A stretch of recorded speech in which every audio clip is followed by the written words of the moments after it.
Dear students, आज हम जिस विषय पर बात करने जा रहे हैं वह है वेजिटेबल्स या सब्जियां। उत्तम स्वास्थ्य की प्राप्ति के लिए सब्जियां अत्यंत ज़रूरी होती है। ये हमें स्वस्थ, निरोग, फुर्तीला, चुस्त बनाए रखने में एक अहम भूमिका निभाती है। इसमें विटामिन्स एवं खनिज लवण भरपूर मात्रा में उपस्थित होते हैं, जो हमें विभिन्न प्रकार के रोगों से लड़ने की क्षमता प्रदान करते हैं। साथ ही यह हमारे भोजन में विविधता लाती है, जिससे कि हमें खाने की इच्छा उत्पन्न होती है। सब्जियां पौधों के खाए जा सकने वाले योग्य भाग होते हैं, जिन्हें कच्चा, पकाकर, प्रसंस्करण की किसी भी विधि द्वारा उपयोग हेतु तैयार किया जा सकता है। कच्चे रूप में हम ककड़ी, टमाटर, प्याज, गाजर, मूली आदि खाते हैं और पकाकर जिन सब्जियों को हम खाते हैं जो कि कच्ची नहीं खाई जा सकती है, जैसे कि आलू, जमीकंद, अरबी, भिंडी, तुरई, लौकी, कद्दू, करेला आदि। यानी कि सब्जियां पौधे के वो भाग होते हैं जिन्हें हम कच्चा अथवा पकाकर हमारे भोजन में शामिल कर सकते हैं। अब हम आते हैं क्लासिफिकेशन ऑफ वेजिटेबल्स पे।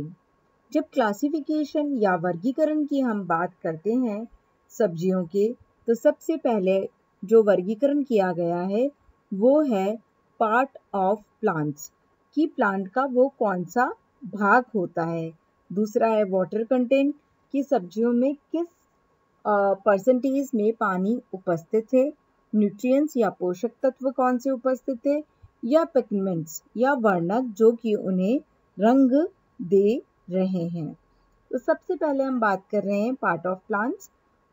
सब्जियां जो हैं हमें पौधे के किस भाग से मिल रही है, उसे हम कहते हैं पार्ट ऑफ प्लांट, है ना। जैसे कि जड़ वाली सब्जियां या रूट्स वेजिटेबल, यानी कि जो सब्जियां हमें पौधे के जड़ से प्राप्त हो रही है, जो कि उस पौधे का जड़ का रूप है ना, उन्हें हम जड़ वाली सब्जियां कहते हैं।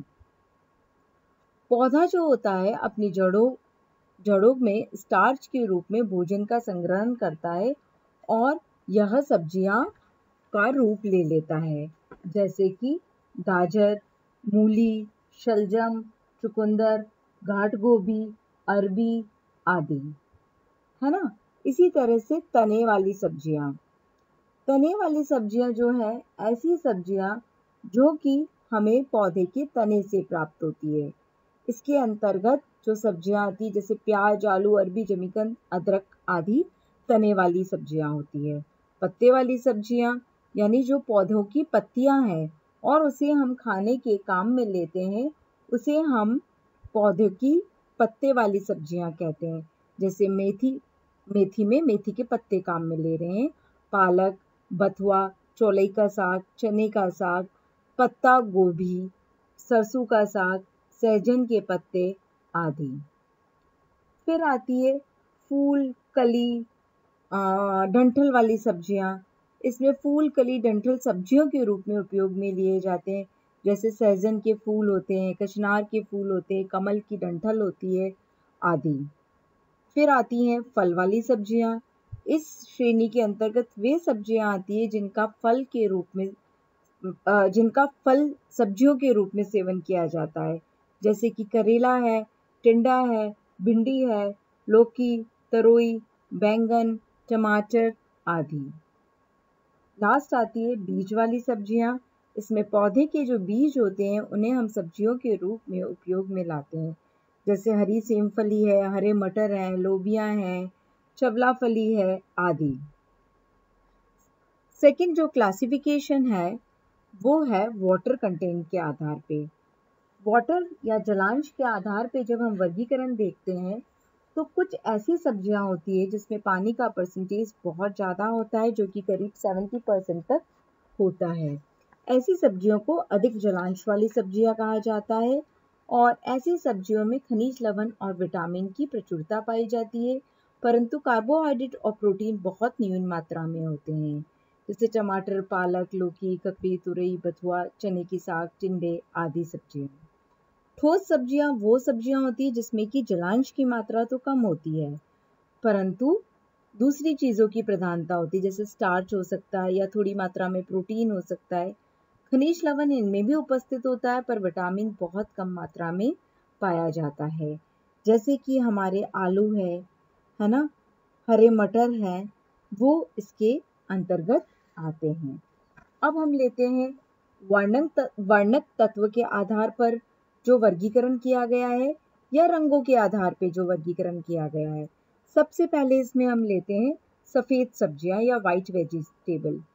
इनमें रंग वर्णक का अभाव होता है और इनका जो कलर होता है जनरली सफ़ेद या इसके आसपास का रंग होता है, और जो ये सफ़ेद रंग होता है इसके अंदर वो एंथोजैंथीन के कारण से होता है। यह रंगीन या बहुत हल्के पीले रंग वाली सब्जियां होती है। दूसरी होती है हरी सब्जियां, जो दिखने में एकदम हरी लगती है, और उसका कारण होता है क्लोरोफिल। क्लोरोफिल वर्णक के बारे में आप सभी ने सुना है, और इसी वर्णक की उपस्थिति में पौधे अपना भोजन बनाते हैं, और इसी के कारण से इनका रंग जो होता है वो हरा होता है, जैसे पालक, बथुआ, चौलाई, सूखा साग, मेथी आदि। फिर होती है पीली सब्जियां। पीला जो रंग होता है सब्जियों का वो कैरोटीनॉइड्स वर्णक के कारण से होता है, और कैरोटीनॉइड्स वर्णक जो होते हैं, यह वर्णक जो है यह जनरली हमारी गाजर, पीली शिमला मिर्च जो होती है इसके अंदर उपस्थित होते हैं। टमाटर जो होता है इसमें लीकोपीन के रूप में भी यह उपस्थित होते हैं। अब हम आते हैं लाल सब्जियों के ऊपर। जो लाल सब्जियां होती है उनका जो ये रंग होता है वो एंथोसाइनिन वर्णक के कारण से होता है, और यह लाल रंग भी देता है, बैंगनी रंग भी देता है। यह जो रंग होता है इसके कारण से सब्जियां हमें लाल दिखाई देती है। एसिड अगर इन सब्जियों में डाला जाता है तो यह लाल जो रंग होता है ये और अधिक गहरा हो जाता है। नेक्स्ट है न्यूट्रिएंट्स या पोषक तत्व के आधार पे, जैसे कि कैल्शियम युक्त सब्जियां कहते हैं हम। कैल्शियम जिसमें बहुत अधिक मात्रा में पाया जाता है उसे कैल्शियम युक्त सब्जियां कहा जाता है, जैसे कि सेम फली है, गाजर है, गोभी है, कमल ककड़ी है, सलाद की पत्तियां हैं आदि सब्जियां। इसी तरीके से लोह युक्त सब्जियों में चुकंदर, पालक, बथुआ, चने का साग, मटर, कच्चा केला आदि आते हैं। विटामिन ए वाली अगर हम सब्जियां देखते हैं तो जिसमें कैरोटीन उपस्थित होता है, वह जो है हमारे शरीर में जाके यह बीटा कैरोटीन विटामिन ए में कन्वर्ट हो जाता है, जैसे कि गाजर है, कद्दू है, पपीता है, पालक है और अन्य जो हरी पत्तेदार सब्जियां होती है। इसी तरह से स्टार्च वाली सब्जियां या अधिक कार्बोज युक्त सब्जियां जैसे कि आलू है, शक्करकंद है आदि। प्रोटीन वाली सब्जियों में हम ले सकते हैं जैसे हरे मटर है या जो फली वाली सब्जियां होती है। यानी कि सब्जियों को हम पौधे के किस भाग से प्राप्त हो रही है, पानी की क्या मात्रा है, क्या पोषक तत्व हैं या किस रंग की है, इस आधार पे विभाजित करते हैं। वेजिटेबल्स का पोषक महत्ता के आधार पे मेन 3 भागों में बांटा गया है, और इसी आधार पे हमने इन्हें फूड ग्रुप के अंदर भी क्लासिफाई किया है। इस आधार पे जो सब्जियों को हम बांटते हैं वह 3 भागों में बांटते हैं। फर्स्ट होता है ग्रीन लीफी वेजिटेबल, दूसरा होता है रूट्स एंड ट्यूबर्स, और तीसरा आपका होता है other vegetables. Green leafy vegetable मतलब कि नाम से ही पता चल रहा है हरी पत्तेदार सब्जियां, जिसमें कि सब्जियों में पत्ते पाए जाते हैं, यानी पौधे के पत्ते जो सब्जियों के रूप में काम में लिए जाते हैं उसे हम हरी पत्तेदार सब्जियां कहते हैं। और यह रंग हमने पहले भी बताया क्लोरोफिल वर्णक के कारण होता है, और यही वर्णक सूर्य के प्रकाश में पौधे का खाना बनाने का कार्य करता है। ये जो हरी पत्तेदार सब्जियां होती है इसमें पानी की मात्रा बहुत अधिक होती है, करीब 80 to 90% वाटर होता है। साथ में इसमें विटामिन सी, विटामिन B1 यानी कि थायमीन, नियासिन अच्छी मात्रा में पाया जाता है। साथ में इन सब्जियों के अंदर जो बीटा कैरोटीन होता है वह हमारे शरीर में जाकर विटामिन ए में कन्वर्ट हो जाता है, परंतु कार्बोहाइड्रेट बहुत कम या न्यून मात्रा में होती है, इसलिए इनसे हमें ऊर्जा प्राप्त नहीं होती है, परंतु यह फाइबर का अच्छा स्रोत होते हैं। अब हम आते हैं रूट्स एंड ट्यूबर्स पे, यानी जड़ एवं कंद वाली सब्जियों पे। जड़ व कंद वाली जो सब्जियां होती है वह होती है आलू, प्याज, हमारे अदरक, है ना, जमीकंद आदि। ये जो सब्जियां होती है इसमें स्टार्च की मात्रा ज़्यादा होती है। स्टार्च की मात्रा ज़्यादा होने के कारण से ये ऊर्जा का अच्छा स्रोत होते हैं। साथ में यह विटामिन सी, कुछ मात्रा में लौह तत्व, कुछ मात्रा में विटामिन B1 यानी कि थायमीन भी पाया जाता है। गाजर के अंदर विटामिन ए या कैरोटीन की भरपूर मात्रा पाई जाती है। इसके अलावा प्याज में कुछ मात्रा में विटामिन सी भी उपस्थित होता है। नेक्स्ट होती है अदर वेजिटेबल। जो भी सब्जियां हरी पत्तेदार सब्जियां और रूट्स एंड ट्यूबर्स के अलावा बच गई है, भली वो हमारी लौकी यानी बॉटल गोर्ड हो, तरोई या रिच गोर्ड हो, हमारी क्लस्टर बीन्स यानी गंवार फली, सेम फली, हरे मटर, हरे टमाटर, या हम कह दें हमारे ककड़ी है या भिंडी है, बैंगन है, इसी तरह से टिंडे हैं, टिंडोरी है, वो सारी सब्जियां अदर वेजिटेबल्स के अंतर्गत आती है। और ये वाली जो सब्जियां होती है जिसमें कि बीज है, बीज वाली है मतलब सेम फली वगैरह है, हरी सेम फली वगैरह, तो इसके अंदर प्रोटीन का कुछ मात्रा पाई जाती है। दूसरी सब्जियों में कैल्शियम, फास्फोरस, आयरन पाया जाता है। कुछ सब्जियों में विटामिन ए होता है, कुछ में B1, B2, B3 पाया जाता है। साथ में कुछ सब्जियों में कैल्शियम की मात्रा अच्छी होती है। ये इस पे डिपेंड करेगा कि वह कौन सी सब्जी है और वो किस पार्ट से हमें मिल रही है। अब हम आते हैं सब्जियों की न्यूट्रिटिव वैल्यू पे। सबसे पहले हम बात कर रहे हैं सब्जियों की न्यूट्रिटिव वैल्यू में कार्बोहाइड्रेट पे। जनरली बहुत कम मात्रा में कार्बोहाइड्रेट्स प्रेजेंट होते हैं, परंतु जड़ एवं कंद वाली जो सब्जियां हैं उनके अंदर कार्बोज जो होता है वो स्टार्च के रूप में पाया जाता है। और संपूर्ण विश्व में जो अधिकांश लोग हैं दिन भर में करीब 150 से 200 ग्राम रूट्स एंड ट्यूबर्स को खा लेते हैं, भली वो आलू है, प्याज है, अरवी है, रतालू है, गाजर है, मूली है, कोई भी प्रकार की सब्जी हो। और हमारी दैनिक आवश्यकता की करीब 10% ऊर्जा हमें इससे प्राप्त होती है। फिर हम आते हैं प्रोटीन पर। खाली फली वाली या बीज वाली सब्जियां जो होती है वो प्रोटीन प्रधान होती है, परंतु यह प्रोटीन भी अपूर्ण प्रोटीन होता है क्योंकि इसमें 2 या 2 से अधिक अमीनो अम्ल का अभाव होता है, यानी ये प्रोटीन के अच्छे स्रोत में नहीं आते हैं। फैट बहुत न्यून स्तर पे पॉइंट्स में पाया जाता है, यानी हमें सब्जियों से फैट्स नहीं मिल रहा है। मिनरल्स की जब हम बात करते हैं तो यह खनिज लवण की उत्तम स्रोत होती है।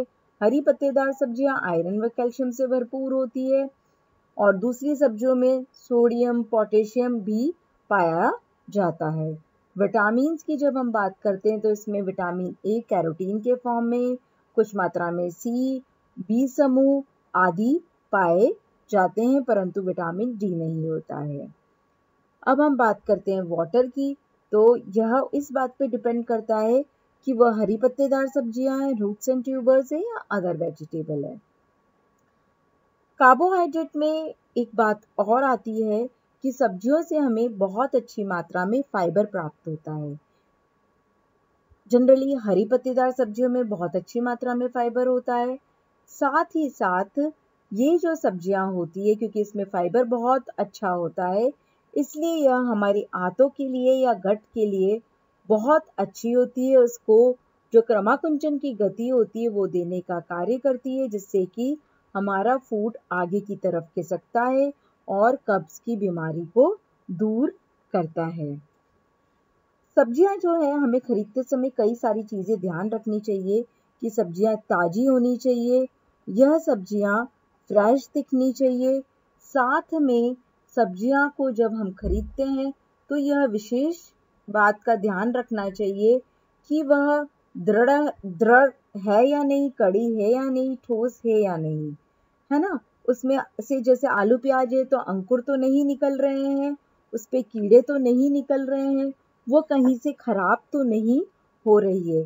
क्योंकि अगर हम उस ऐसी सब्जियों को घर पे लाएंगे तो वह सब्जियां बहुत लंबे समय तक टिक नहीं पाती है, क्योंकि सब्जियां जो होती है वो बहुत अधिक दिन चलने वालों की श्रेणी में नहीं आती है। हमने जो एक बार नश्वर भोज्य पदार्थ की बात की थी, उसमें से कुछ सब्जियां जो होती है वो जल्दी खराब होने में आती है, पेरिशेबल होती है, और आलू प्याज जो होते हैं वह जो है, क्योंकि इसमें श्वसन की दर न्यून होती है, इसलिए थोड़े अधिक समय तक चल पाते हैं। Importance of vegetables in our diet. अगर हम इस बारे में बात करते हैं तो सब्जियां हमारे जीवन में बहुत महत्वपूर्ण होती है। एक तो हमारे स्वास्थ्य को बनाए रखती है, उत्तम स्वास्थ्य के लिए ज़रूरी होती है, क्योंकि सब्जियों के अंदर बहुत अच्छी मात्रा में खनिज लवण और विटामिन्स पाए जाते हैं, जो कि हमें रोग प्रतिरोधक क्षमता को प्रदान करते हैं, यानी कि विभिन्न बीमारियों से लड़ने की क्षमता प्रदान करते हैं। साथ में कैल्शियम आयरन जो होता है वह कई सारी जो न्यूट्रिशनल डिजीजेस है उनसे बचाए रखने का कार्य करते हैं। बी कॉम्प्लेक्स भी कई सारी बीमारियों से बचाए रखने का कार्य करते हैं। इसके अलावा इसमें जो फाइबर होते हैं, यह फाइबर हमारे पाचन तंत्र को स्वस्थ बनाए रखने का भी कार्य करते हैं। सब्जियों को जो है हमेशा हमें फ्रेश खरीदना चाहिए और उतना ही खरीदना चाहिए जितना कि हम 2-3 दिन में कंज्यूम कर पाएँ, जिससे कि उसके जो न्यूट्रिएंट लॉसेस होते हैं वो कम होते हैं। सब्जियों को काटते समय भी हमें इस बात का ध्यान रखना चाहिए कि पहले हमें उन्हें धो देना चाहिए, बाद में काटना चाहिए, क्योंकि अगर हम उन्हें पहले बारीक हिस्सों में काट देंगे और फिर धोएंगे तो वाटर सॉल्युबल जो विटामिन होते हैं उनके लॉसेस ज़्यादा होते हैं। यानी सब्जियों को हमें जब वो पूर्ण रूप में है तब धो देना चाहिए और उसके बाद काटना चाहिए। हरी पत्तेदार सब्जियां हैं तो भी हमें ध्यान रखना चाहिए कि पहले हमने उसको धो दिया, उसके बाद उन्हें हमें बारीक बारीक टुकड़ों में काटना चाहिए, नहीं तो पानी में घुलनशील जो विटामिन्स और खनिज लवण है उनका लॉसेस जो हैं वो बहुत ज़्यादा होगा। इसके साथ ही यह टॉपिक समाप्त होता है।